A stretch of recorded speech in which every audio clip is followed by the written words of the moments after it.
Jadi semua orang itu akan kena siksa kecuali kaulane Allah sing napa ikhlas sing ikhlas pokoke enak-enak ibadah ikhlas mun nang ngandel kula ibadah paling nyaman ikhlas. Mulang ya mulang ae mergo perintah Allah. Cek murid temroh hake guru cek ora ban sak karep-karepe pokoke mulang ya mulang ae. Sekolah nih pokoke mulang-mulang ae cek karo hakku ora urusan pokoke mulang wis. Golek ridane Allah ben sebene akhirat rakakan hisab ribet mikir manusa ribet. Pemane mikir hak-hakmu ribet. Turuti ora tau waras, repot kabeh. Ben ngono, dunya ben ngono. Nek dhekmu mesti dianggep ae urip sedina-sedina. Sing ngongkon bayangno urip suwi kuwi sapa? Wa amal li akhiratika ka annaka tamutu khodan. Lan kula nek di 200.000 tak anggap wage. Urip nganti sesuk dhuwit 200.000 cak iki.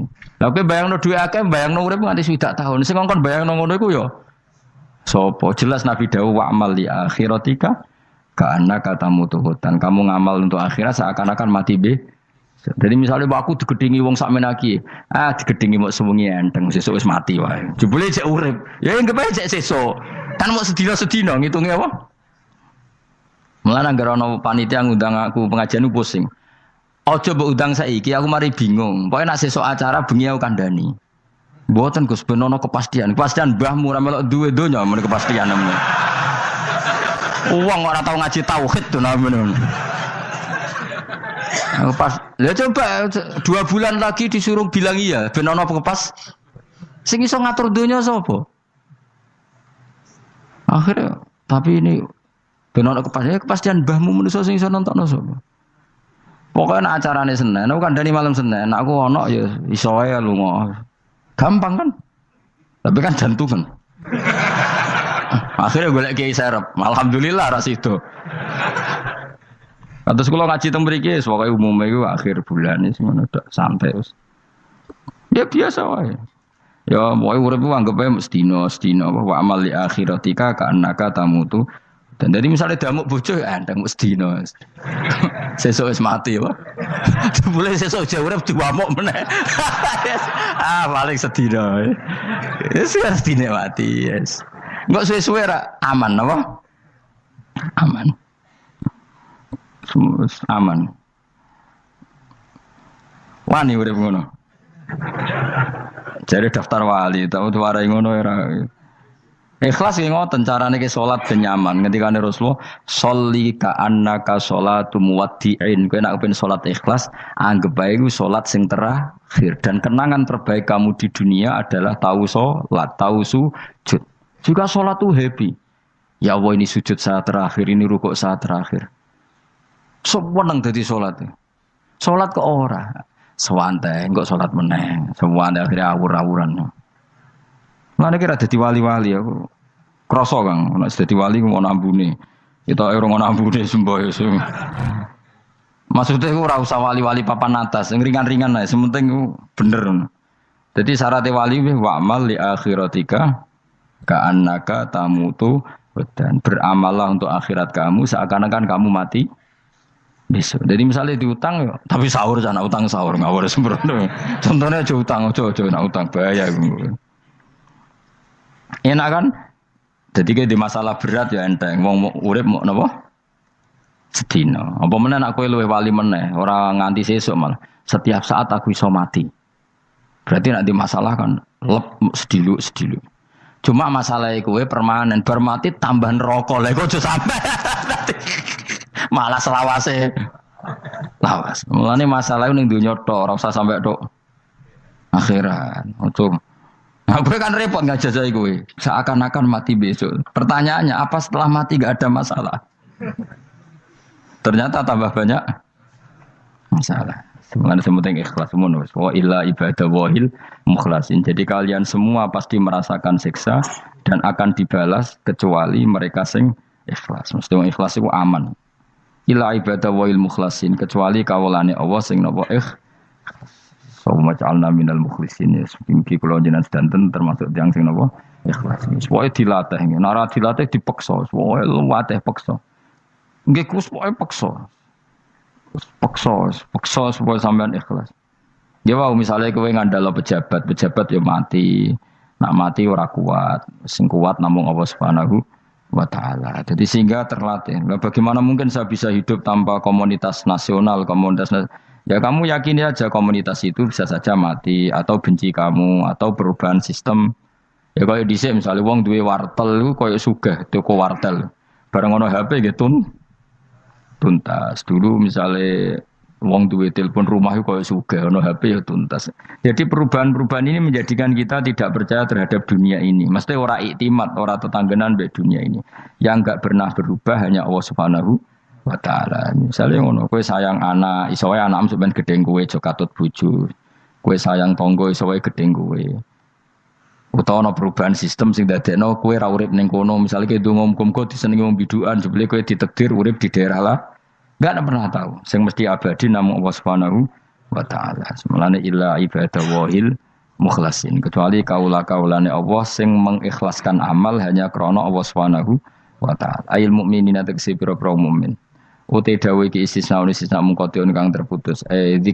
Dzikra jazaohum. Utawa ngene, dzikru jazaihim utawi nutur piwalese para al-mukhlisin fi qouli ta'ala ulaika lahum rizqum ma'lum. Ulaika te mungkon-mungkon sing ikhlas lahum tetep kedhe ulaika fil jannah rizqun utawi rezeki maklumun kang wis ditentokno bukrotan ing lembut besok wa asyan waktu sore. Rupane rezeki apa fawakihu iku pira-pira buah-buahan badalun dadi badal au bayanun utawa menjelasno rezeki maring rezeki. Bahwa tekang aran fakihah utawa utawi arisku merupa fawakih ma perkara. Yuk kalau kang den pangan apa mata lagi dan krono enak-enakan lali hifdzi sihatin. Ora kok krono jaga kesehatan. Jadi ning swarga iku mok sifate pakanane mung go enak-enakan tok, ora ana makanan pokok. Mergo makanan pokok kowe mangan beras ning Indonesia kan go ketahanan fisik. Sementara di surga tidak perlu ketahanan karena dijamin fisik kamu abadi. Paham, bisa ulang lagi ya. Kalau di dunia kan kayak butuh mangan pokok supaya mempertahankan fisik. Karena fisik kamu rawan rusak kalau tidak makan makanan pokok.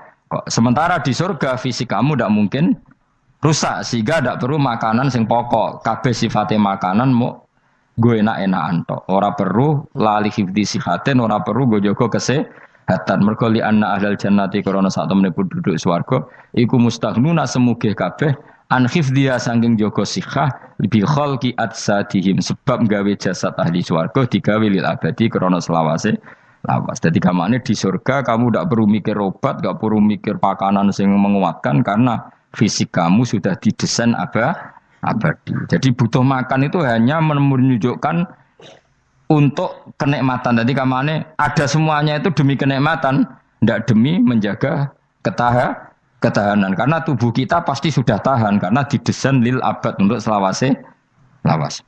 Wahum haluti ahlul jannah mukramun den mulya ana kabeh bisabillahi taala kelan ganjarane Allah taala. Maksudnya kelan ganjaran sing diaturno oleh Allah Subhanahu wa taala. Fi jannatin naim dalam swarga kang penuh nikmat. Ala sururin ing atase pira-pira napa bayang utawa pira-pira napa singgasana mutaqabilin hale adep-adepan kabeh. Layar ora ningali sapa badun sebagian wong akeh kofa badin ing sitoke sebagian sing liya. Jadi gamane ahli swarga iku ora ana wong ngungkur-ungkuran lho. Dadi semua kalau ketemu madhep ora kaya ning Jawa. Nek ora cocok mungkur. Iku ning donya, nek ning akhirat wis kabeh ketemu wani madhep. Artinya wani madhep enggak ada masalah. Cara wong Jawa kan ngoten. Wong iku diutang aku, nak ketemu ora madhep. Wong iku tau bodoni aku, nak ketemu ora madhep. Di Jawa itu kan bahasa itu sudah benar. Orang itu punya utang saya sehingga kalau ketemu saya tidak berani tatapmu muka. Nah di surga itu kalau ketemu berani tatap muka. Artinya apa? Antar mereka tidak ada masalah sama sekali. Yutofu dan iderno atau diidarno alaihi mengatasi ahlul jannah ya ala kul dan saben-saben suci minhum sangi ahlul jannah apa bikasin kelawan gelas. Wa ta'al kasu alina iku ada bisa robi klan ono isine minumane kasu. Min mainin saking arak sing seger. Min khamrin tegese arak ya jadi kang lumaku opo ikhla khomer ala wajil ardi ing atase bumi jabani bumi kan haril mak kaya dene sungene banyu. Dadi arak diharamno ning donya mergo soben dihalalo ning akhirat. Dadi malah ana ancaman sing ngombe arak ning donya ora bakal ngombe teng napa akhirat ya kecuali kalau mau tobat. Bedoa terputih asad tegese banget apane badan putih minal laban dibanding susu. Ladatin terenak eladi dah tegese enak li syaribin kudu sing ngombe. Bi khilam bi khamri dunya kelan beberitani arak dunya fa inna khamrat dunya iku karihatun iku ora nyenengno inta surbi nalikane dinombe. La fiha ora ana iku tetep ing dalam khamrah. Haulun utawi dadekno mabuk mate kese perkara yahtalu kang iso ngilangno apa maukulahum ing akale wong akeh.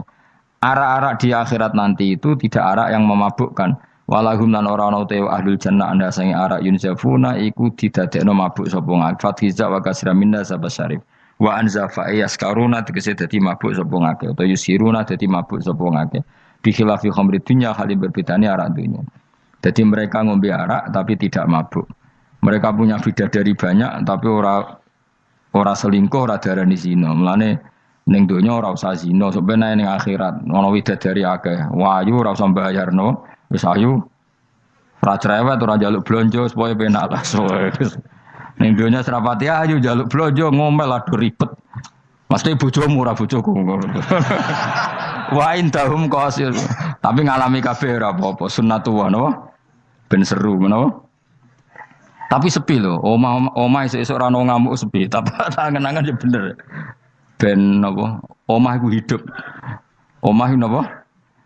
Wa indahum qasiratut tarfiin. Wa indahum lan iku ana ing sanding ahlul jannah qasiratut tarfi utawi bidadari sing pandangane itu terbatas. Manane habisatul ayun tegese muk membatasi pemandangan ala azwajina ing atase bojone bidadari. Dadi ning swarga bojomu ayu enggak pernah memandang cowok lain, gak kepikiran delok wong liya. Ora usah mbok takono, nek ning donya piye Gus? Dadi takono dhewe kowe takon. Wong sing alami kowe kok takok aku. Layang durna ora ningali sapa kok para widadari la ghirihim maring liyane bojone li husnihim krana apike bojone mereka indauna ana ing sandinge widadari. Dadi widadari ku didesain mok roh gantenge wong ku mok bojone tok. Nek ora wong liya mbok ketok opo pokoke roe ku nek sing apik ya bojone tok. Nek ning donya piye coba takon. Nek ning donya kan bojom sering istighfar. Nah nasibe aku wis nduk bojo ngene wis ngono terus. Sampai ngandani anak sing perawan ngene, "Nduk, buka-buka aja ngalami koyo aku." Matene wong tenan. Muji bojone wong liya ora tau gelem muji bojone dhewe. Lah nek takok, "Lah kok ngono, Gus? Kowe lah tekem ya ngono." Ndek bojo iku ngeluh. Lah iya akhire diwales pangeran bojomu untuk kowe ya. Lha kowe dhek lakonan ngono. Wah, tangga kabeh bojone ayu kok aku tok sing wis terusno dhewe-dhewe. Wae kabeh dihisab dhewe-dhewe. Dan widadari kelakuannya rangono ya, membatasi matanya hanya untuk suaminya karena mereka tidak pernah melihat kebaikan selain suaminya. Nah lagi di bojo ngono berarti min ahlil jannah. Ya mau cuancang ning kamar iku bener ora wong liya. Ben sing ganteng kowe tok jan sing lanang kowe tok. Tapi dianggap wong stres ya. Kena undang-undang saiki penjara. Ngajak bojo ora gelem kok peksa wae napa? Iku mesti bojone ayu sing akan mlebu penjara. Nek bojone elek kan padha ora gelem.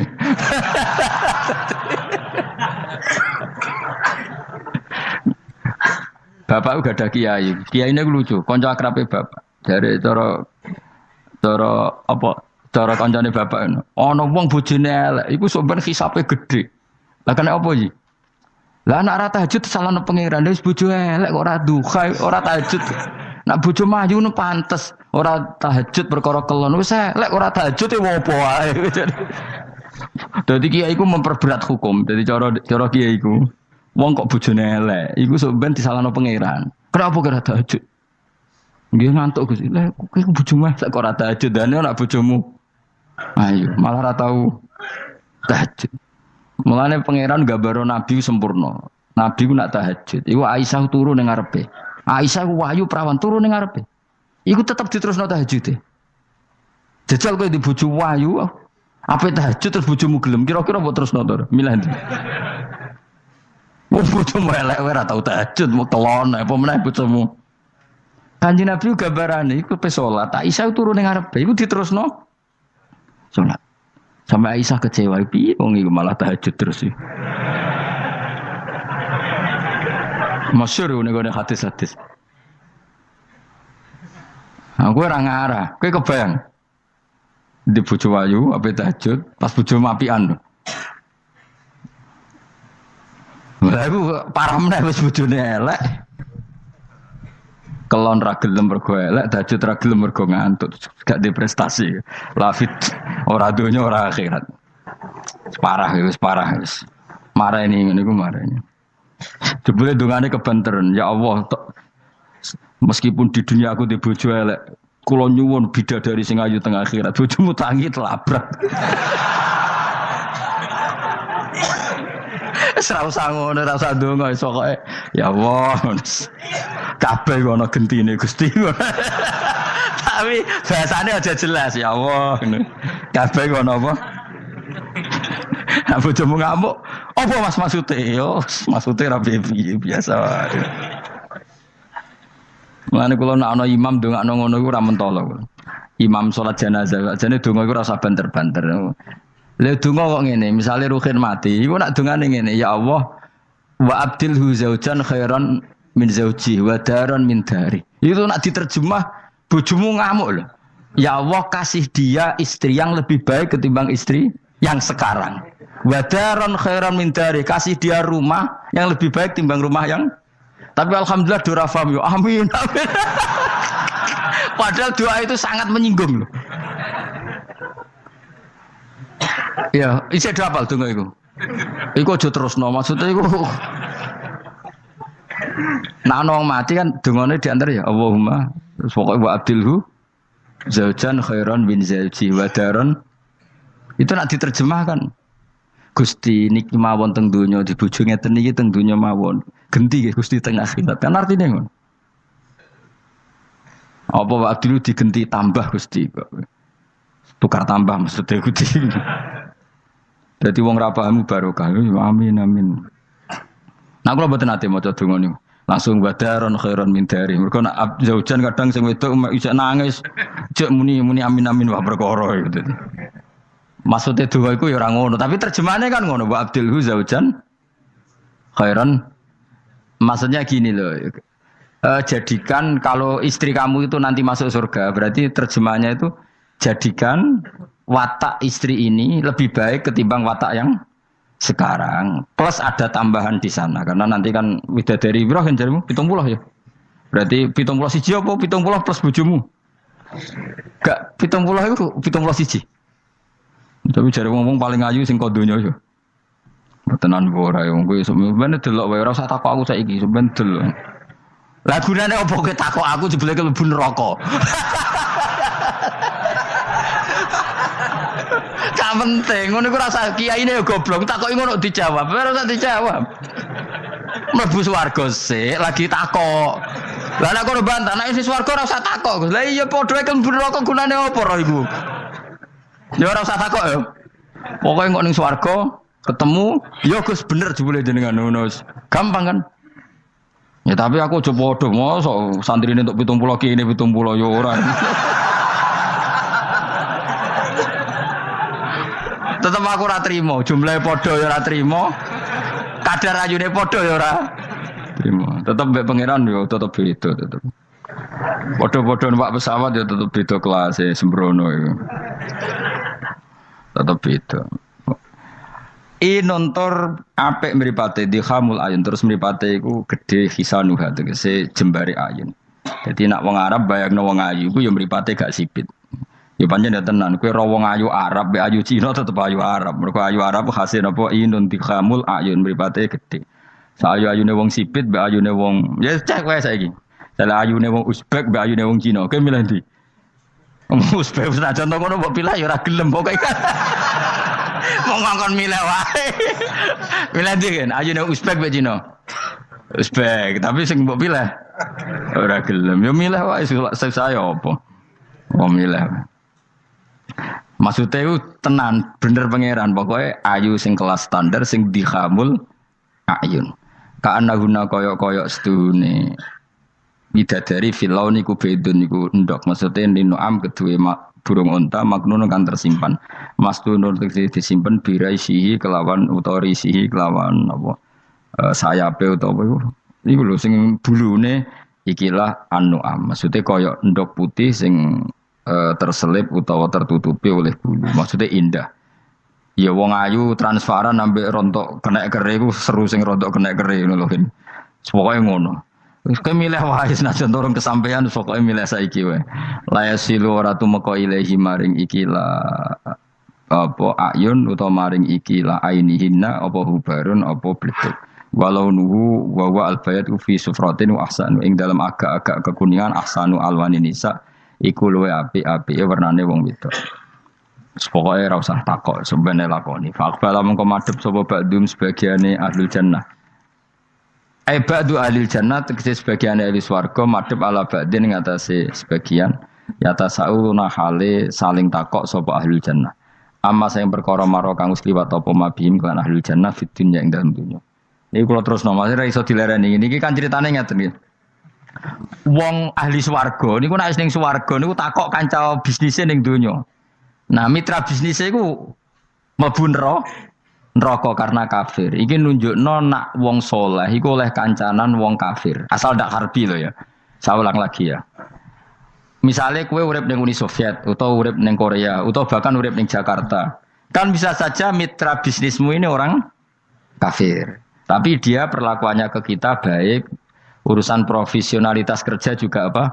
Baik. Singkat cerita, ketika di dunia gue sempat misalnya kayak dijak dugem gak gelem, dijak zina gak gelem. Terus dijak maling gak gelem. Terus si kafir tadi ngomentari ngene, kenapa kayak ra gelem zina, ra gelem maling? Ya kita nanti kan dibangkitkan, dimintai tanggung jawab. Terus dari sing kafir ndak tenan ngono iku. Mosok orang mati mau dibangkitkan lagi. Nah, ketika perdebatan zaman di dunia terus mbok akhiri, ya wis karwane sok mben. Nah, ternyata kalimat sampean karwane sok mben mbek Allah diwujudkan ketika kamu nanti masuk surga. Kowe takok, ya Allah saya beri hak ketemu teman saya yang berdebat sama saya. Singkat cerita, kamu dikasih lorong sama Allah untuk ketemu dia. Kancamu wis ning neraka. Dadi nunjukno wong nak ra kesampean dendame gak lega, iku menungso. Wis menungso wis ngono kabeh. Sampai ning swarga iku nak ora kesampean dendam. Akhire ketemu ning neraka. Piye saiki kowe mbek aku bener ndi? Nyatane aku saiki ning swarga. Kowe kan sing ngomong nak aku wis mati iku ora iso tangi meneh. Nyatane aku saiki tangi. Tangiku ning swarga kowe neraka. Bar ketemu kabeh lega lagi dibalekno ning swarga. Lha wis disebut fal yaumal ladzina amanu minal kufari yadhakun alal araiki yang zurun hal suwibal kufaru makanu yafalun. Jadi nanti kamu yang punya teman-teman di masa lalu dikei kursi dilungguhno dhuwure neraka, tapi sudah diatur mbek pangeran sedemikian rupa supaya kowe ora ceblok. Tapi nak aku milih ora usah jajal aja, mau tetep wis milih. Artinya nak kowe dendam ku dituruti mbek pangeran. Misalnya ana wong sing nyang ning donya kok ngojang ngaji tak entuk apa. Kowe cek mangkel diomongi ngono. Terus kowe baru kayak ngaji jalan mlebu iku ora lega nak gak ketemu wong iki. Lah repote jebule ketemu wong iki swargane sak dhuwure kowe. Wah ya. Repot. Akeh-akeh ora insyaallah ora, nek sing nyai insyaallah ora bakal swarga sak dhuwurmu. Tapi ya nek umat Nabi muga-muga di sepuro. Nek dhuwure me takoki, lho ketok nyai aku kok swarga sak dhuwurmu. Bariku aku gebutun terus istighfar. Sementara kebar tanya dendam terus, mulane swarga ndek. Lah ngono ya repot to. Tapi intine ning ayat iki iku ana wong soleh kancanan wong kafir. Zaman ning donya sering dinyek nak soben ra ono hari kebang. Lah iku wong sing mukmin mlebu swarga iki gak lega sedurunge mengkonfirmasi ulang ketemu koncone sing zaman ning do. Dan iku ambek Allah diberi hak. Napa diberi? Hak iki disebut apa? Fal yaumal ladzina amanu minal kufari yadhakun alal araiki yang zurun hal suwibal kufaru makanu ya falun pun jeng terus nokola ko iluminum gak diterangno ora iso ngakhiri pokoke ngono sok ben terusane kola ko iluminum ini kanali korin. Setelah saya jadi kiai dan penelitian, saya itu berkali-kali didatangi dokter, tentara, juga polisi. Mereka sering bilang gini, Gus saya ini dokter negeri. Saya ke NTT, ke Papua, karena saya muslim, berkebutuhan Islam, maka dibikinkan musola, dibikinkan masjid. Kalau kiai tidak bisa, bikin sendiri urunan mau narik siapa. Gitu. Mau narik tarikan di jalan yang mau nyumbang siapa. Tapi kalau kebutuhan negara, karena tugas negara, ya difasilitasi negara dan tidak dianggap misionaris karena negara. Begitu juga di beberapa negara yang non-muslim kayak di Argentina, di Venezuela itu ada masjid, ada kajian Islam ya karena duta besar dan itu aparat negara. Disinilah kearifan para ulama berkoalisi dengan umarok dengan makna yang positif bahwa agama ini harus ditopang umarok, sistem negara. Tentu di situ ada tentara, ada polisi, ada macam-macam. Kita sebagai kiai juga nggak berdaya di depan para bandar narkoba apa-apa kalau nggak ada BNN. Kita mau apa dengan korupsi kalau tidak ada KPK? Sehingga kearifan para guru-guru kita, mulai Mbah Maimun, bapak saya sendiri, NU, Muhammadiyah, semua ormas-ormas Islam itu pasti maulah kerjasama. Karena kita siapa ya? Kalau tidak kerjasama. Dan di antara pesan Rasulullah SAW adalah yaduwahi ma'al jamaah. Jadi kebersamaan itu sudah berkah. Fa inna yadawahi ma'al jamaah. Jadi berkah. Lalu kenapa saya kalau ngaji bawa kitab? Ini agak sebetulnya itu lazim. Lazim itu suatu yang harus. Tapi karena kelamaan mubalek itu tidak pakai kitab. Seakan-akan bawa kitab itu yang aneh. Sebenarnya aneh mereka. Karena begini logika simpelnya ya. Umat Nabi ini berhak dapat apa coba? Berhak dapat warisan yang paling luhur, paling hebat, paling jernih. Apa itu Quran dan hadis? Pertanyaannya, siapa yang paling punya hak otoritatif untuk menerangkan Quran hadis? Ulama. Ulama yang mana? Ya yang kapabel, yang sudah diakui dunia kayak Imam Ghazali, Imam Bukhari, Imam Syafi'i. Artinya kalau kita tidak pakai materi itu ulama mendapat pikiran kita, bukan mendapat pikiran mereka.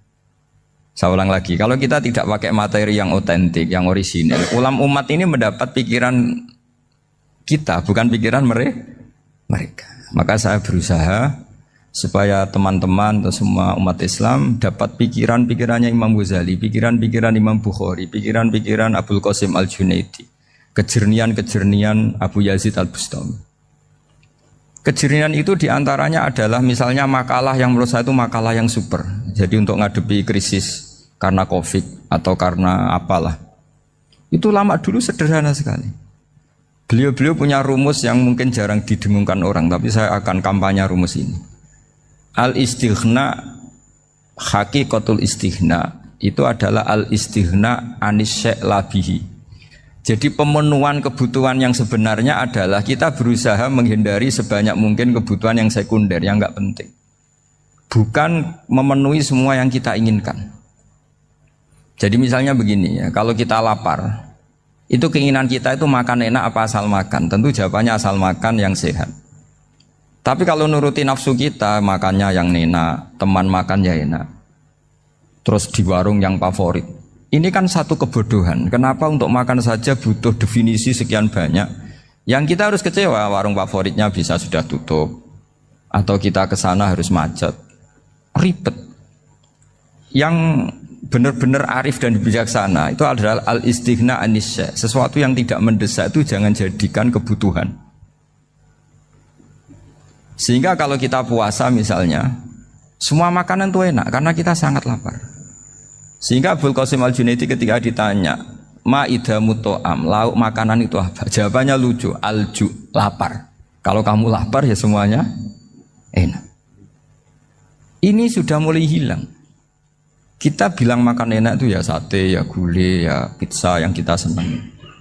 Akhirnya apa? Untuk nikmati nikmatnya Allah itu kita jadi ribet. Apalagi yang orang-orang fasik harus ditemani perempuan yang tidak halal misalnya, atau harus ada ajudan, ribet. Nah pertanyaannya, orang yang ribet sama yang nggak ribet itu pinter mana? Pinter yang nggak ribet. Nah ini kearifan-kearifan yang mulai hilang.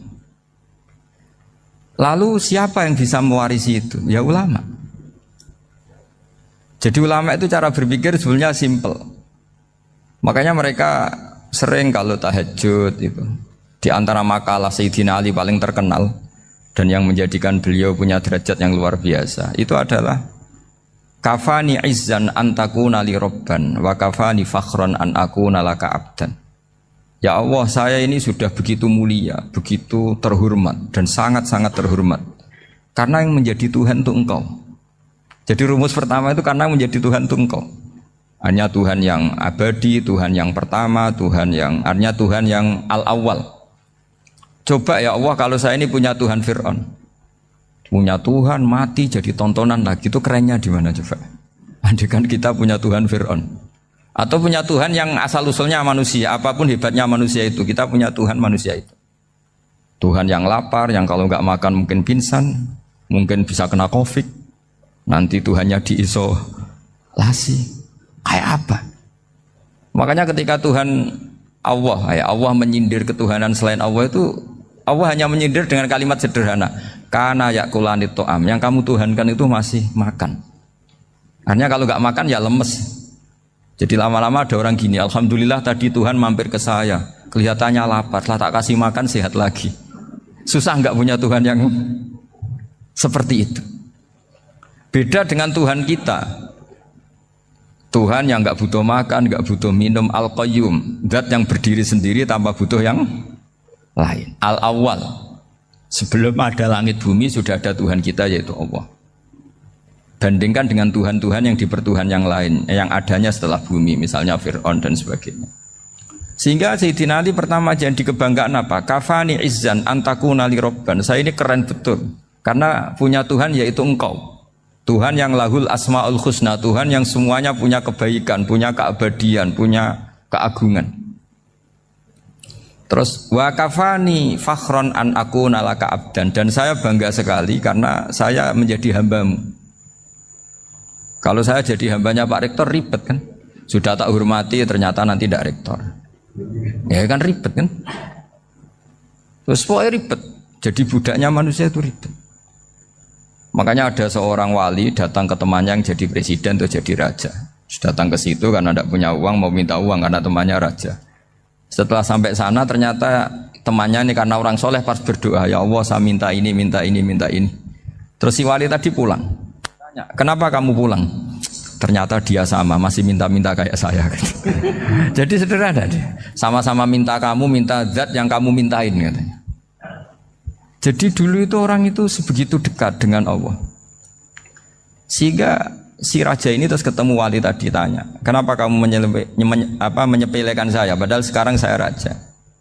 Terus ditanya sama wali tadi, karena temannya, kalau kamu di padang pasir tidak bisa minum dan harus minum 1 gelas, dengan ongkos kamu harus mengasihkan semua kerajaan kamu demi minuman itu. Pilih mana, minuman apa tetap jadi raja? Ya saya milih bisa minum. Saya tidak raja tetap hidup, tapi kalau nggak minum mati.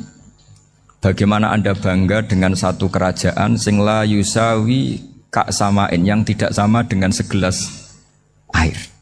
Jadi artinya terus mereka melihat jadi raja itu ya biasa, jadi presiden biasa, jadi rektor biasa. Karena mereka biasa berlogika hakikatul izzah itu ya taqarrub ila Allah, yang benar-benar terhormat itu ya dekat dengan Allah. Begitu seterusnya mereka bikin paradok-paradok yang aneh, tapi itu menjadi pelajaran. Bapak saya Ki Nur Salim itu senang baca anekdot Nasiruddin Koja. Itu kalau bikin orang-orang aneh, itu dia datang ke satu pesta, pakai baju lusuh, pakai sarung lusuh atau celana lusuh, sama Sohibul Bait yang punya acara dibiarin. Setelah dibiarin dia pulang pakai jas, pakai dasi, pokoknya keren. Dihormatin, pakai alpat, pokoknya dihormatin. Silahkan. Pas dia disuruh minum, minumannya itu disokkan saja ke sakunya. Jas, kamu harus minum yang banyak, karena kamu yang dihormati, bukan saya. Terus makanannya semuanya diletakkan di saku, ada yang apa? Ayo kamu makan yang banyak. Alpatnya juga gitu, dikasih sate apa? Ayo kamu makan yang banyak. Mereka tidak melihat saya, melihat kamu. Wah, akhirnya orang satu pesta itu istighfar semua, berarti kita ini salah. Terus dia pidato, kenapa kamu uang gitu? Tadi saya datang, orangnya sama. Gara-gara beda pakaian, penghormatannya beda. Berarti yang berhak dapat makanan ini jasa ya, bukan saya. Betapa naifnya kita sebagai orang. Ternyata kita masih hormat sesuatu yang seperti itu, yang atribut lah. Jadi orang-orang sufi itu orang yang bisa menertawakan dunia. Akhirnya ya, pertama dia dianggap orang gila. Masa jas dikasih makan, dikasih minum. Tapi secara fikih dia benar, haram dia makan. Karena pas dia datang dibiarin, setelah pakai jas dikasih makan. Berarti hakikat yang dapat rezeki siapa? Jasnya apa orangnya? Jasnya apa orangnya? Jasnya. Jadi itu orang-orang sufi, kearifan orang-orang dulu itu bisa ngelola hal-hal yang keseharian menjadi luar biasa. Ada seorang wali melihat istrinya makan satu piring, anaknya makan satu piring. Ditanya, kalian kenyang? Wah kenyang sekali. Melihat anaknya minum kopi satu cingkir, senang. Kalian senang sekali. Wah kalau senang dengan hal-hal yang murah bisa, ngapain harus senang dengan hal-hal yang mewah? Bodoh sekali saya. Sehingga terus mereka bisa qanaah. Qanaah itu ya hidup itu simpel, sederhana. Jadi tentu saya tidak akan ngomong yang muluk-muluk. Selain itu tidak bidang saya juga apa ya. Kita ini butuh obat di kondisi Covid seperti ini, butuh kesederhanaan, butuh apa ya, istighna tadi. Kita harus istighna billah an ghairillah. Jadi sudah cukup bahwa Allah ini segalanya. Sehingga tadi saya dengarin himnenya Unisula, yang paling saya kagum adalah dimulai dengan kalimat-kalimat thayyibah. Di antara tugas suci Nabi Ibrahim dan semua nabi adalah wa ja'alaha kalimatam baqiyatan fi aqibi. Nabi Ibrahim itu nabi yang diberi gelar Allah. Dia adalah nabi yang menjadikan kalimat tauhid itu kalimat yang abadi.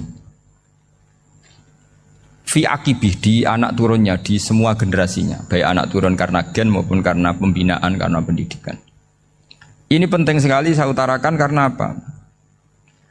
Satu kehidupan itu sebenarnya digerakkan oleh kata-kata. Oleh moto kalau orang bahasa modern.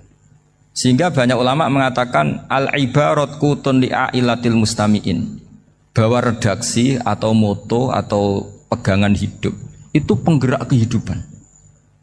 Sehingga sebetulnya manusia itu digerakkan oleh kalimah-kalimah itu, oleh moto-moto itu, oleh prinsip-prinsip hidup itu. Misalnya orang Palestina itu tiap hari ke pasar gitu. Mereka ke laut itu. Ditanya, kenapa tidak takut tembak Israel? Jawabannya lucu. Kena tembak ya mati, enggak makan ya mati. Enggak kerja ya mati. Ya sudah, sama-sama mati ya mendingan aktivitas normal. Tapi saya tidak menyarankan itu untuk melawan Covid. Ini cerita saja. Kamu jangan provokator itu. Karena ini wilayah sensitif. Jadi banyak orang yang poligami, kalau ditanya alasannya gitu, istri satu ya cerewet, dua ya cerewet, mendingan 4 katanya. Ya banyak ya gitu. Tapi ada yang kebalikan, istri satu cerewet saja hampir jantungan, apalagi 4, tinggal matinya kan gitu. Itu semua yang menggerakkan itu kalimat. Kalimat itu satu pegangan. Banyak orang loh yang nggak ingin jadi rektor tuh banyak loh Pak Bejo. Jangan kira semua dosen ingin jadi rektor. Melihat rektor sibuk rapat mempertahankan reputasi Unisula, terus sering pegang kepala. Ngapain repot-repot? Jadi tukang sapu aja dapat gaji, ngopi, rokokan, selesai. Bodoh amat jadi rektor, mikir orang banyak. Banyak loh orang yang gak ingin jadi presiden tuh banyak. Karena ngopi nyaman, gak ada yang ganggu. Mau tidur sampai jam 9 siang juga gak ada yang ganggu. Sehingga mereka melihat pegawai negeri itu gak keren, orang kok diatur jam, disiplin. Itu memang cara Allah membagi rahmat. Mau kamu apakan coba? Cara syukurnya dia seperti itu. Bapak saya dulu tuh sering ngajarin saya, diajak jalan-jalan pagi-pagi. Melihat orang ngopi, makan uduk itu bapak seneng. Kok enak jadi wong awam. Ngene esuk-esuk nyemak bocah kesel kabeh kono enak ngopi rokokan. Bapak kadang iri sama orang awam itu iri. Sudah gitu berharap masuk surga kan enak sudah gitu. Tahu-tahu mati, tidak tahu ke surga apa ke neraka ya tidak tahu. Jadi nah, orang dulu itu orang yang bisa mensederhanakan dunia. Sehingga ya sudah cara bahagia. Makanya saya alhamdulillah saya ini kerjasama sama UII sama beberapa kampus. Memang amdan itu sengaja. Kampus itu ya punya sistem yang nggak bisa mewakili sistem kiai. Kiai juga punya sistem yang nggak terwakili oleh kampus, juga sebaliknya saling melengkapi. Saya sering ketemu rektor UII, rektor kampus-kampus Islam. Mereka cerita, Gus pendidikan pondok harusnya dimodernkan gini-gini. Saya bilang, kalau pondok modern kayak kampus itu nanti saya ketemu Allah tidak bisa jawab. Kenapa Gus? Saya beri contoh gini. Kalau misalnya perempuan perawan lah atau apa saja, namanya perempuan, mau tanya tentang menstruasi atau haid. Kalau semuanya sistem kampus, dia harus kuliah dulu. Registrasi dulu, kuliah dulu, bayar dulu. Dan dapat jawabannya nunggu mata kuliah pas itu. Bandingkan kalau sistem pondok, saya tuh sering ke pasar sama anak saya dicegat sama ibu-ibu. Gus, anak saya ngalami gini-gini, keluar darah terus menerus, nggak 6 hari tapi 1 bulan penuh. Itu hukumnya apa Gus ya? Nanti saya mau sowan ke jenengan. Nggak usah sowan, di sini aja. Ya sudah. Sebelum mengeluarkan darah yang rutin seperti itu biasanya haidnya berapa hari? 6 hari, ya sudah ikut yang 6 hari, yang lainnya istighatsah. Ngoten tok Gus, ya udah ya. Begitu terus di masalah udhiyah. Ya coba kalau semuanya pakai sistem kampus, daftar dulu, bayar dulu. Jadi ini nggak ada jawabannya, nunggu mata kuliah itu. Baru dapat jawaban, itu biasa nggak sholat bertahun-tahun karena belum ada jawaban tentang itu. Nah itu kalau misalnya orang mati, tahunya cara memulasara jenazah itu nunggu kuliah dulu, pas mata pelajaran itu dulu, baru menangani orang mati. Berarti orang mati itu tergeledak semua. Tapi kalau kiai kan enggak. Kesini orang mati terbakar, kalau dimandiin malah badannya copot-copot, itu gimana hukumnya? Ini ada orang mati Gus Kendat, ini disolati apa enggak? Ada orang mati oplosan itu disolati enggak? So sering ditanya gitu. Gak usah registrasi Pak Rektor, gak usah registrasi, gak usah daftar, gak usah seminar. Makanya kalau orang kampus wani kiai itu ya kualat tenan itu, karena ini yang on time ya. Tapi pondok seperti saya ya ikrar seikrar-ikrarnya pentingnya kampus karena melatih efisiensi waktu, disiplin, tata kelola manajemen sehingga kita ya hormat. Tapi tadi kita harus saling melengkapi sehingga saya tunjukkan ke publik bahwa saya hormat sekali sama polisi, sama tentara. Coba kita bisa apa ngadepi bandar narkoba kalau enggak polisi? Bisa apa coba menjaga NKRI kalau enggak tentara? Begitu juga ya sudahlah kita memang fa inna yadallahi ma'al jamaah, kita berkah itu kalau bersama-sama, enggak bisa kita sendiri. Nah lalu orang kayak saya itu ya beberapa kali sebetulnya saya itu ditawanin jadi doktor honoris causa apa. Kekhawatiran saya satu, takut pas enggak punya uang. Itu dokter enggak di duit kan enggak pantas gitu. Jadi repot gitu, daripada beban lah sudahlah enggak usah dokter. Jadi kalau enggak punya uang ya pantas, terus kalau ngebis ya pantas. Suatu saat kalau mati enggak ada yang hadir ya pantas, enggak dokter gitu. Kalau sudah dokter kok masuk neraka, kayaknya apalagi rektor kampus Islam kok masuk neraka itu kan kok kayak agak pas itu. Misalnya rektor lah ditanya mungkar nakir, nggak bisa kan kayak gimana gitu.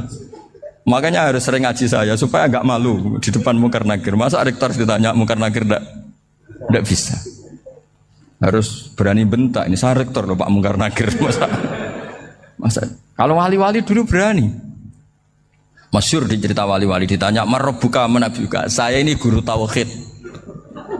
Kok kamu tanya marabbuka manabuka yang ngelotok? Kok kamu tidak pernah ngaji enak aja tanya. Jadi wali-wali itu ya rileks ngadepi mungkin. Saya yakin rileks wali di Bang Pak Rektor. Saya yakin itu. Karena wali itu lebih dekat Allah. Sehingga orang dulu itu saya ulang lagi ya, ada satu kearifan namanya hidup itu apa? Hidup itu adalah cari sebanyak mungkin supaya hidup itu tidak tergantung pada banyak hal. Sehingga misalnya cara berpikir orang-orang modern itu sebenarnya banyak orang-orang ilmuwan yang nggak ngagumi Amerika. Bukan karena angkuh ndak. Untuk mempertahankan kebesaran negara sebesar itu, kebutuhan listriknya besar, kebutuhan tentaranya besar, kebutuhan apa? Sementara negara kayak Venezuela atau Swiss kebutuhannya tidak banyak. Pertanyaannya, yang tergantung dengan banyak hal sama yang tidak tergantung banyak hal, itu pinter mana? Kalau dibalik pertanyaannya gitu, negara-negara maju itu tidak keren kalau dibalik pertanyaannya. Orang yang untuk mempertahankan eksistensinya banyak, butuh banyak hal, dengan yang tidak butuh banyak hal, itu pinter mana? Orang yang bahagianya nunggu jadi dokter, nunggu jadi kiai besar, kiai viral, dengan orang yang bahagia cukup dengan ngopi, itu pinter mana? Tapi kalau dibalik pertanyaannya, orang yang tahunya nikmat hanya kopi, dengan nikmat yang banyak, pinter mana? Makanya Mbah Mun itu kalau guyon itu lucu. Aku iku sakake ambek wong desa sing mlebu swarga. Saya dulu eskal mlebu swarga kok disakeni. Akhirnya beliau memberi penjelasan. Wong desa iku roe pakanan enak, iku mau kopi mbek uduk. Lah swarga iku mau nuruti sing dikarepno. Akhirnya wis mau mangan, wis ngopi, nguduk, ngopi ora roh pakanan liyane iku ora roh. Nasi mandi ya ora roh, pizza ya ora roh apa-apa. Terus saya bilang, wah lah niku nak nganti selera tentang wanita cantik. Iku juga sederhana. Rontok pesek ya wis cantik, rontok ireng ya wis. Apa bidadarinya seperti itu karena saking enggak pengalamannya. Jadi surga itu kan nuruti apa yang diinginkan. Kira-kira keinginan orang kampung kalau di surga itu apa coba? Makanan apa coba? Ya mana senangnya ketemel gemblong itu. Artinya malaikat lebih suka nangani surganya orang-orang kampung dibanding Pak Rektor. Ini sudah ribet ini. Makanan apa saja sudah dicoba ya. Terus kalau di mall tahu orang macam-macam, seleranya macam-macam pasti itu. Enak mana kalau sampai jadi malaikat pelayan surga? Suka ngelayani orang kampung apa yang orang kota? Orang kampung kan? Jadi ya itu guyon tapi itu menjadi pikiran kita bahwa orang yang banyak kebutuhan itu sebetulnya banyak kebodohannya karena menggantungkan kebahagiaannya dengan banyak hal. Makanya Imam Syafi'i ngendikan istighna itu apa? Al-istighna anisya'i. Yang dikatakan kecukupan adalah berusaha sebanyak mungkin banyak hal tidak kamu butuhkan. Bukan memenuhi semua kebutuhan kamu karena nafsu kamu ini tidak ada batasnya gitu. Kalau kamu penuhin nggak akan selesai. Itu ada perempuan yang kurang cantik itu minta doa saya, Gus doain suami saya kaya. Terus tak guyonin, terus nggak minta. Kalau suami kamu kaya, yang pertama dirubah itu apa? Rumah supaya rumah saya bagus. Kedua apa? Mobil supaya mobil saya bagus. Nanti yang dievaluasi itu kamu. Mobil bagus, Alphard, rumah mewah, istrinya kamu pasti itu dievaluasi. Langsung enggak usah sudah gini aja kan. Jadi pertama yang dievaluasi itu kaya itu coba kalau suami kaya itu yang dievaluasi pertama rumah ya. Rumah ganti, setelah itu apa? Mobil. Kira-kira berikutnya akhirnya sudah Gus enggak jadi. Nabi Ibrahim itu pernah minta umur panjang. Keren umur panjang. Sama Allah enggak dijawab. Datang orang tua gitu mertamu ke Nabi Ibrahim. Terus disuguhi dikasih kurma. Apa itu? Kok kurma apa? Anggur yang sudah matang sekali. Sudah dimakan. Setelah dimakan meler keluar lagi. Dimakan lagi meler lagi. Terus Nabi Ibrahim masuk lagi ke kamar. Ya Allah, doanya tak cancel. Nanti kalau saya tua kayak itu. Jadi Allah itu enggak jawab langsung tapi ngirimkan itu. Akhirnya ya Allah enggak jadi. Nanti takut itu. Saya pernah ngalami jadi kiai tadi ada ibu-ibu ya enggak pati cantik lah. Suaminya tuh miskin sekali. Minta doa saya supaya kaya. Bareng tak kasih pertimbangan itu udah enggak usah enggak jadi. Jadi itu kearifan. Tapi kearifan ini harus kita tanamkan. Saya enggak bisa membayangkan Indonesia yang besar ini andai kan enggak ada qanaah. Nerimo ing pantum. Coba sekarang ada Covid. Andai kan Indonesia tuh kayak Perancis. Saya beberapa kali punya tamu orang yang hidup lama di Perancis, bahkan dapat istri orang Perancis. Itu dulu gak begitu mencintai Indonesia. Tapi setelah di Perancis 2 tahun, wah Indonesia hebat. Di Perancis itu kata dia kalau cerita, semua kebutuhan masyarakat itu dibebankan ke negara. Apa saja minta negara, apa saja nyoal negara. Sementara Indonesia, coba kalau Indonesia mengalami seperti ini kok tidak ada qanaah rimo ing pantum, bisa kios Indonesia. Orang miskin nyalahkan negara, kelaparan nyalahkan negara, apa saja. Tapi barokahnya dididik kiai jogeman nyalahno wong liya. Urip pun romo ing pandum, diame. Sampai gak ngerti kalau Covid. Banyak tuh orang-orang kampung itu, orang lugu-lugu itu. Mbah niki saking Covid, salam ning Covid muga-muga umure panjang. Dikira Covid itu nama orang yang ahli sosial itu. Mbak niki dana saking Covid. Matur nuwun sampekno salamku muga-muga umur panjang. Bingung kan yang nganterin ini. Ini gimana yang mau menjelaskan? Memang enggak paham. Ribet kan. Tapi saya pastikan bahwa dengan keadaan seperti ini kita bahagia, kita stabil itu jelas barokahnya kalimat tadi, moto tadi atau pegangan hidup tadi. Makanya disebut al-ibarat qutun li'ailatil mustami'in, bahwa redaksi atau kata-kata atau pegangan atau filosofi hidup apalah namanya itu adalah penyemangat. Karena kata-kata ini memang luar biasa. Ketika sahabat perang demi kebenaran, zaman itu ya pasti benar karena yang dibela Nabi. Dulu itu kan enak zaman Nabi, yang dibela mesti benarnya, musuhnya mesti salahnya. Sehingga dulu itu memang harus tegas. Kalau sekarang mau tegas gimana? Yang kamu bela tidak mesti benar, musuhnya tidak mesti salah. Ribet kan kalau misalnya saya tukaran sama Pak Rektor, kamu mau bela mana kan bingung. Saya tidak mesti benar, saya tidak Nabi. Pak Rektor apalagi tidak mesti benar lagi kan? Ribet kan? Jadi kalau kita mau perang sekarang itu mau pede gimana? Enggak. Makanya banyak ulama sekarang tuh mau tegas tuh enggak berani karena ya banyak hal yang abu-abu lah wilayahnya, misalnya pilihan presiden atau pilihan bupati, pilihan menteri. Kamu mati-matian bela itu, yang kamu bela tidak mesti benar, musuh kamu tidak mesti salah. Misalnya pilihan bupati, wah ini kabupaten ini baik kalau bupatinya ini, yang satu bilang ini, terus tim suksesnya kamu tanya, kamu yakin? Ya tidak juga. Lah kenapa semangat? Kan saya botohnya paling alasannya ya itu aja, bukan yang lain. Beda dengan zaman Nabi, Nabinya mesti benar, Abu Jahalnya mesti salah. Kan enak, aturan mainnya jelas. Singkat cerita dalam perang itu banyak sahabat yang alami luka, ngalami apa gitu. Kemudian curhat lah ke Nabi, ya Nabi gara-gara derekkan jenengan, ngikuti jenengan saya harus ngalami seperti ini, seperti ini. Ngiranya orang itu diapresiasi sama Allah keluarnya. Ternyata sama Allah gak diapresiasi. Malah diturunkan ayat in takunu ta'lamuna fa innahum ya'lamuna kama ta'lamun wa tarjuna minallah ma'ala yarjun. Kalau kamu sakit karena perang, orang-orang kafir itu ya sakit. Itu saja berani padahal demi kekafiran. Wa tarjuna minallah ma'ala yarjun. Padahal kamu punya nilai lebih yaitu berharap kepada Allah yang mereka tidak punya. Saya jadi kiai itu ya kadang mangkel. Karena yang benci ya benci, yang seneng itu ngel-ngel loh kayak Pak Bejo. Jadi semuanya ribet. Lah iya, yang benci ya ganggu, yang seneng ya ganggu, tambah nemen.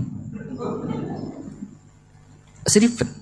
Tapi kalau sudah ingat bandar narkoba, mereka berhadapan dengan polisi, kadang ditembak karena kesalahannya terlalu fatal. Antar persaingan mereka juga bisa tembak-tembakan karena merebut pasar narkoba. Itu saja mereka berani.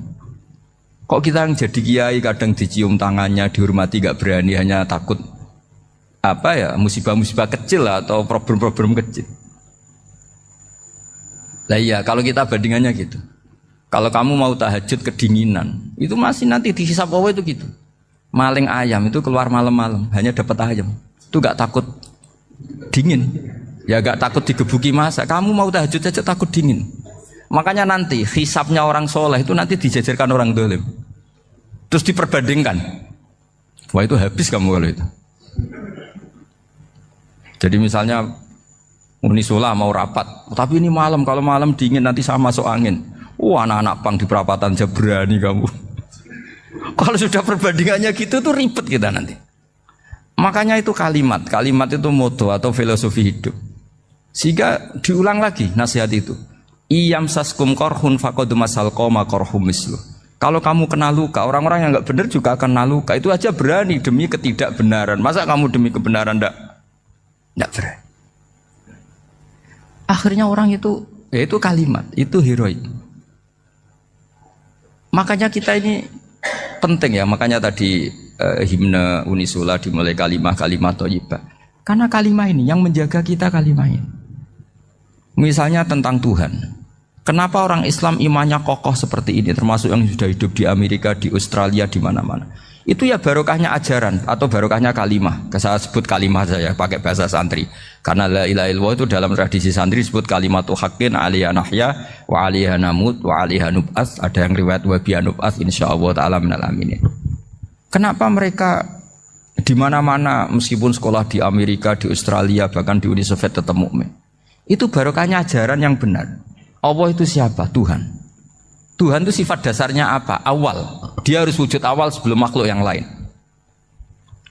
Sehingga ketika ada negara yang maju, yang tertib, manajemennya tertib, masyarakatnya makmur, tapi punya Tuhan yang tidak seperti itu, tidak awal, itu sudah gak nyaman. Karena ndaklah keren Tuhan saya, karena Tuhan saya itu al-awwal, zat yang pertama. Tuhan saya keren lah, zat yang gak mati. Tuhan yang gak mati, yang gak pernah mengalami kematian. Sehingga tontonan atau yang dilihat kenikmatan-kenikmatan yang lain ini tidak mengubah dia pendirian tentang Tuhan, karena mantapnya satu kalimat tadi bahwa Tuhan itu ya harus satu, harus awal, harus tidak mati, tidak rusak, tidak mengalami apa-apa yang membahayakan. Sehingga ketika ditawarin Tuhan yang lain meskipun menjanjikan secara finansial atau kemakmuran, mereka gak tertarik. Itu coba, itu barokahnya makmur apa barokahnya ajaran? Barokahnya ajaran. Sering negara Islam itu kalah makmur dengan mereka, tapi barokahnya ajaran ini tetap apa? Tetap Islam. Makanya Nabi Ibrahim, Nabi yang sukses bikin wa ja'alaha kalimatam baqiyatan fi aqibi. Sehingga kita ini bekti sama orang tua misalnya, itu ya karena ajaran. Suwargamu itu karek wong tuamu. Nak wong tuamu ridho, Allah ridho. Nak ora ridho, Allah ora ridho. Ridho wa fi ridhol walidain wa sakhatu wa sukhtu wa fi sakhatil. Sehingga ketika ada orang tua yang agak brengsek gitu, anak-anak tetap hormat. Punya orang tua yang miskin, yang sudah miskin, tukang tombok nomor, banyak kan di kampung gitu. Ya tetap hormat. Coba kalau dari awal kita ngajari orang tua kamu hormati ya, kalau baik, kalau tidak usah. Bisa geger Indonesia. Tapi barokahnya ajaran-ajaran itu Indonesia tertib karena ada ajaran. Nah ini di sini pesantren dan Unisula semua harus berkontribusi membuat ajaran yang benar itu adalah ciri utama Islam. Sehingga Islam ini dimulai dengan ajaran kalimatu haqqin alaiha nahya wa alaiha namut. Sehingga kita tenang seperti ini. Saya ini termasuk kiai yang tenang. Meskipun kata orang banyak saya ini kiai besar, tapi termasuk kiai yang paling tenang. Termasuk yang paling tenang. Karena saya ini pakai mazhab orang-orang hebat. Saya berkali-kali cerita, orang kayak Imam Syafi'i itu orang yang luar biasa. Saya berkali-kali cerita, orang yang tadi nyium tangan kamu ya Imam Syafi'i, di belakang tuh ngerasani kamu, menghujat kamu. Jawabannya enak saja. Berarti saya alhamdulillah orang yang wibawa. Buktinya di depan saya nggak berani. Jadi enteng saja. Diceritain sebagian kampung, sebagian separuh dari warga kamu itu nggak suka kamu. Ya bagus lah nggak suka saya, nggak akan utang duit saya. Di mana-mana orang utang itu karena teman dekat. Kalau nggak seneng pasti minimal nggak utang, nggak pinjam mobil, nggak pinjam apa. Berkah mana yang seneng sama yang gede? Jadi dianggap enteng saja. Semua yang dialamin dianggap enteng saja. Misalnya punya istri pemarah, ya baguslah marahin suami. Kalau marahin tonggo malah ribet. Jadi kamu harus terima kasih kalau dimarahin istri. Baguslah marahin saya mah, kalau marahin tonggo ribet. Jadi enteng saja.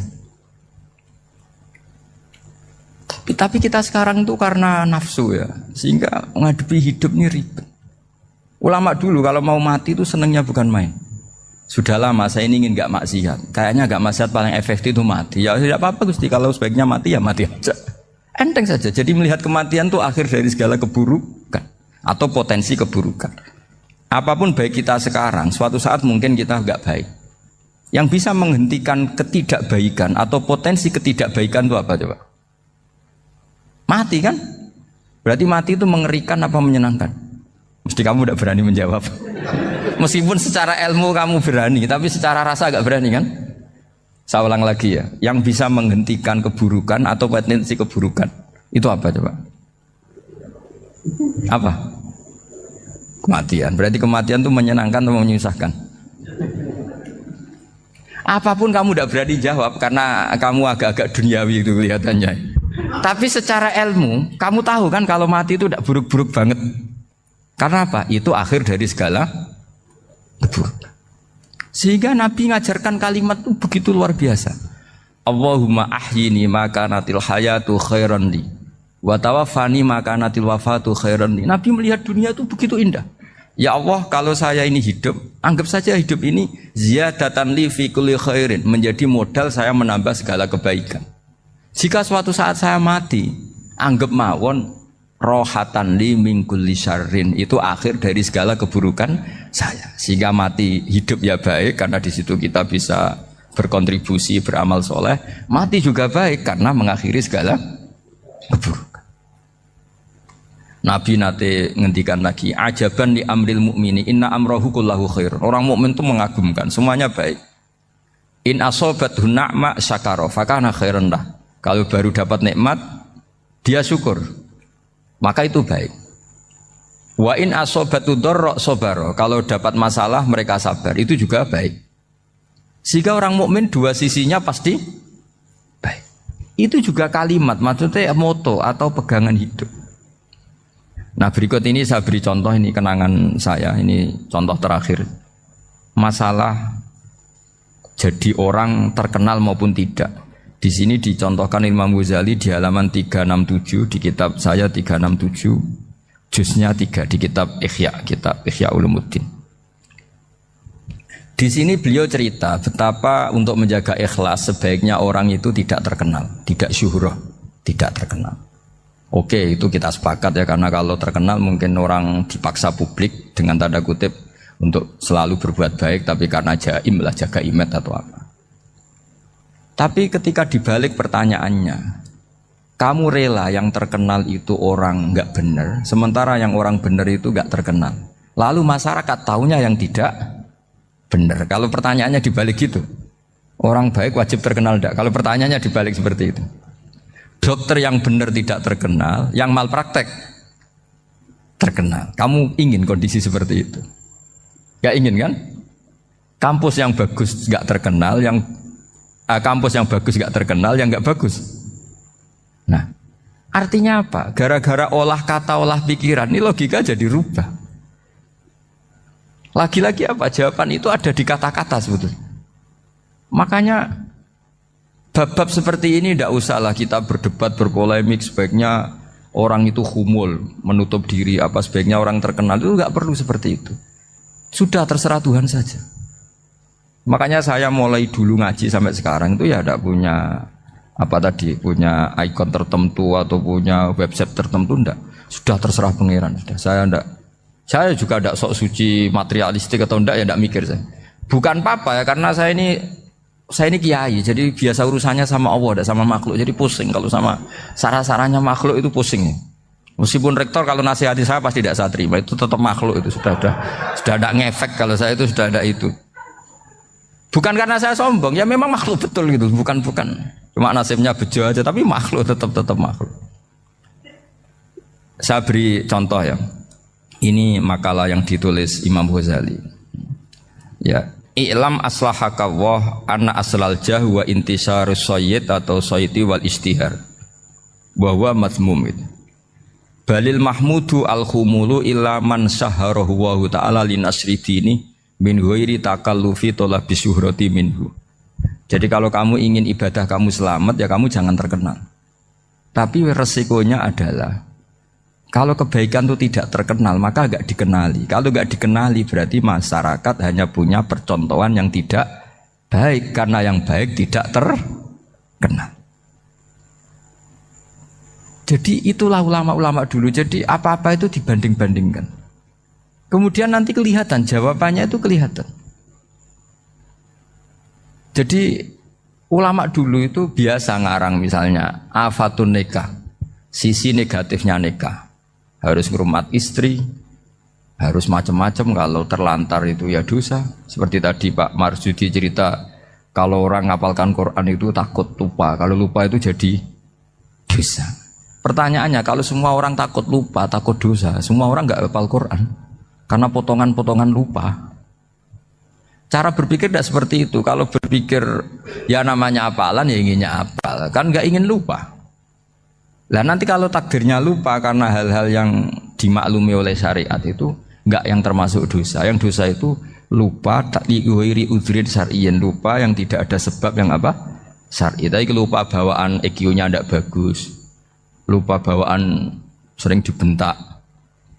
Oh itu enggak masalah karena bawaannya orang tertekan itu ya lupa. Coba kamu hafal Quran, terus punya kredit jatuh tempo, pas hari itu aku yakin enggak cerdas sudah. Itu bawaannya orang tertekan tuh pasti lupa. Jadi ya saya teruskan ya. Jadi terus ada makalah yang sangat bagus sekali tentang itu. Saya baca ya. Wa yadullu ala dzalika anna Allah azza wa jalla amaral anbiya'a bi idharil amali lil iktida wa khassahum bi mansibin nubuwah. Wala yajuzu ayyudhanna bihim annahum khurrimu afdhalal amalen.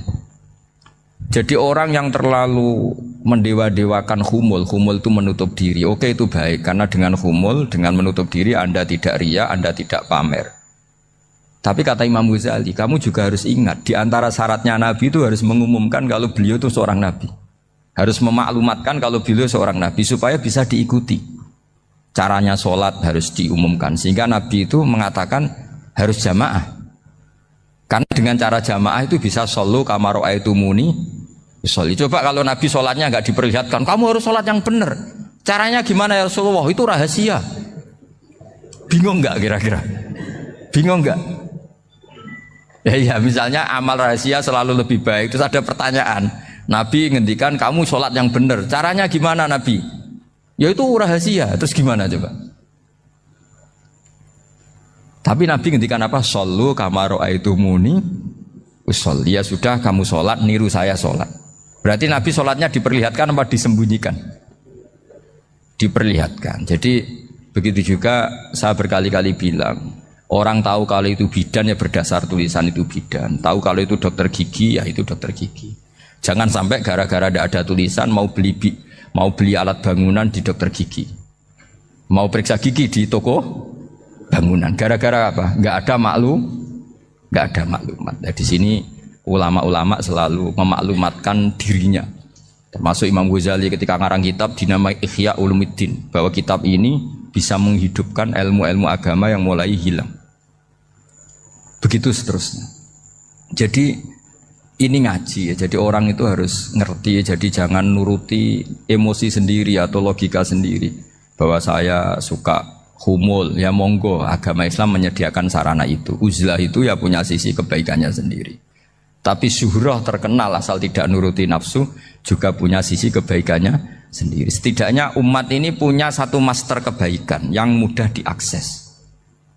Tapi tadi saya ulang lagi, jangan karena hadun nafsi, jangan karena kepentingan pribadi. Makanya di sini disebutkan wa yadullu ala dzalika ay ala syuhrah An-Nabuha ta'ala amarul anbiya bi'idharil amal lil iktida. Allah selalu memerintahkan para nabi kalau ngamal kebaikan ya harus dimunculkan supaya bisa ditiru. Yaitu tadi kita tidak bisa bayangkan kan kalau misalnya Nabi menyuruh kamu harus sholat yang benar, kemudian sholatnya Nabi sembunyi. Kalau ditanya, Nabi saya niru siapa? Wah itu rahasia, kamu nggak boleh lihat sholat saya saat takut tidak ikhlas. Ribet kan? Sehingga jamaah itu statusnya tetap harus. Nah bedanya harus ini ulama berpendapat harus yang apa? Fardu kifayah. Tapi fardu itu maknanya harus. Tapi bukan berarti kalau nggak jamaah sholatnya nggak sah, nggak. Tapi statusnya jamaah itu tetap apa? Harus.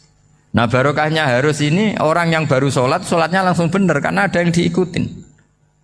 Coba kalau mantan dukun baru sholat terus sholat sendiri, itu mesti mirip mantra itu. Karena dia tidak ada master percontohannya. Tapi barokahnya ada master, orang paling bodoh pun kalau sholat ya benar. Karena standar ada komandonya, ada imamnya. Sehingga Imam Ahmad malah berpikir keras. Syarat sahnya sholat itu harus jamaah. Cara pikirannya Imam Ahmad. Keras sekali beliau.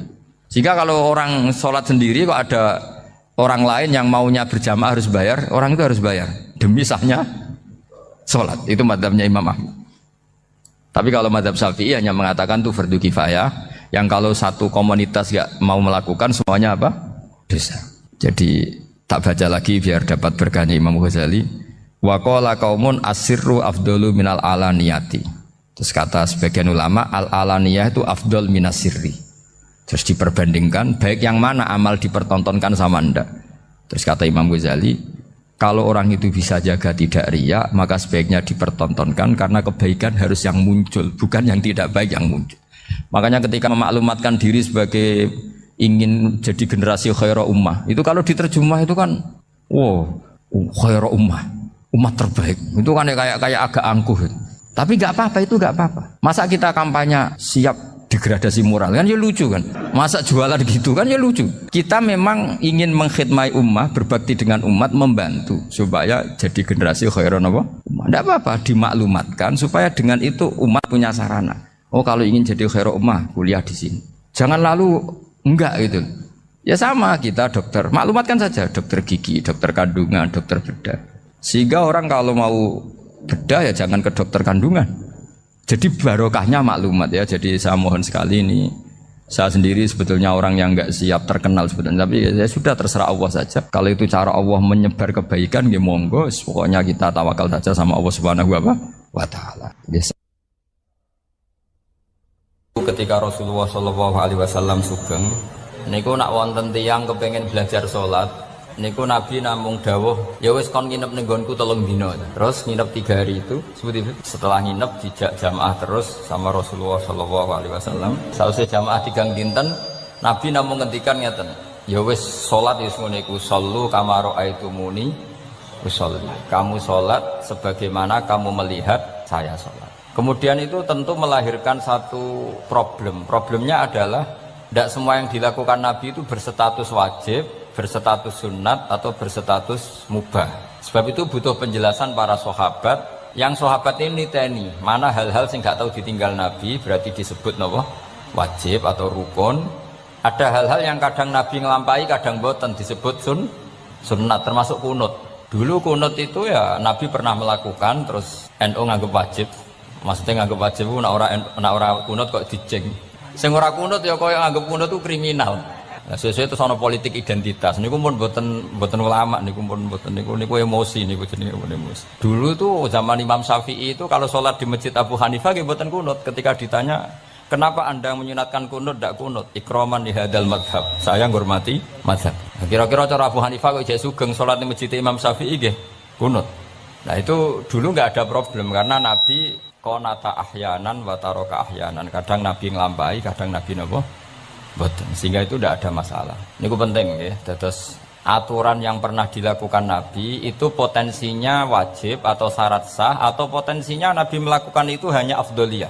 Sebab itu Sayyid Muhammad Al-Alawi ngendikan orang Indonesia nih, kalau romyu kan qoblas zawal ya. Kalau romyul jimar itu kan qoblas zawal. Padahal di hadis-hadis sahih Nabi kalau romyu ba'das zawal. Tapi kita tahu orang sekali Sayyid Muhammad mengesahkan romyul jamroh tanggal 11 itu qoblas zawal. Karena memaknai yang dilakukan Rasulullah SAW itu libayanil afdol, untuk menerangkan status utama, tapi tidak syarat sah.